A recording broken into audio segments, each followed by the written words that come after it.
छिपा हुआ सच, the hidden truth. Rajesh Yadav एक छोटे से गांव से निकला। ईमानदार पुलिस इंस्पेक्टर शहर के पुलिस हेडक्वार्टर में पोस्ट हुआ। वो दलित पृष्ठभूमि से था, मेहनती, सीधा और कानून पर भरोसा रखने वाला। लेकिन धीरे धीरे उसे एहसास हुआ कि उसकी ईमानदारी उसकी सबसे बड़ी गलती बन चुकी है। ऊपर वाले अधिकारी, जो खुद को ऊंचा समझते थे, उसकी सादगी और सफलता से जलने लगे। हर मीटिंग में उसकी राय काट दी जाती और हर अच्छी रिपोर्ट पर दूसरे का नाम लिखा जाता। एक दिन राजेश को एक बड़े मामले की जांच सौंपी गई, एक कारोबारी से जुड़े मनी लॉन्ड्रिंग केस की। उसने सबूत जुटाने शुरू किए, लेकिन जैसे ही रिपोर्ट तैयार हुई, उसके सीनियर डीएसपी ने अचानक फाइल खींच ली।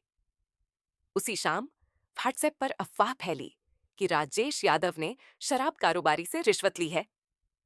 राजेश के पैरों तले जमीन खिसक गई। जिसने खुद रिश्वत से नफरत की थी, उसी पर भ्रष्टाचार का आरोप। ऑफिस में सबका रवैया बदल गया।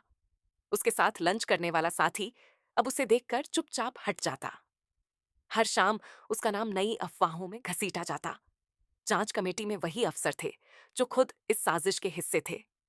उसकी पत्नी राधा, जो खुद एक सरकारी अफसर थी, ने कहा, तुम कुछ कह क्यों नहीं देते? राजेश बस मुस्कुराया। सच को सबूत चाहिए और सबूत उनके पास हैं। एक बरसाती रात में राजेश अपने ऑफिस में देर तक बैठा रहा। उसके कंप्यूटर स्क्रीन पर वही फाइल खुली थी जिसे उसने कभी तैयार की थी, वही जो गायब हो गई थी। अचानक उसे एक पेन ड्राइव मिली जो कुर्सी के नीचे गिरी थी। उसमें सारे ईमेल, लेन देन और ऑडियो थे, जिनसे साबित होता था कि उसके सीनियर्स ही भ्रष्टाचार में शामिल थे। लेकिन तभी ऑफिस के बाहर कदमों की आहट आई। वो सबूत किसी को भेज नहीं पाया। बिजली चली गई। अगली सुबह राजेश का कमरा बंद मिला।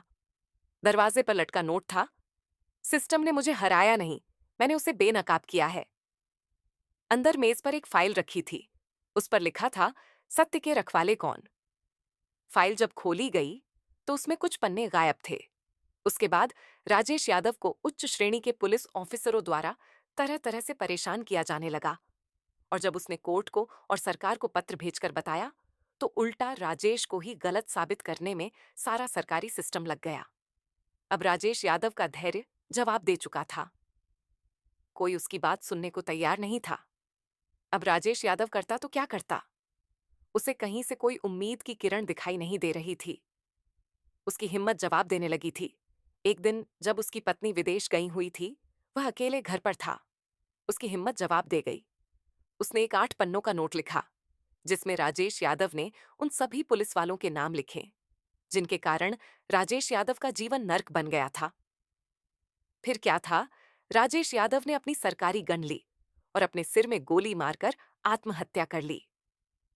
अब देखने वाली बात यह है कि क्या राजेश यादव को न्याय मिल सकेगा? क्या दूसरे सरकारी अधिकारी, जो दलित होने की वजह से तंग किए जा रहे हैं, राजेश यादव को इंसाफ दिलाने के लिए आगे आएंगे? ये एक सवाल है जिसका किसी के पास कोई जवाब नहीं है, क्योंकि सदियों से यही हो रहा है।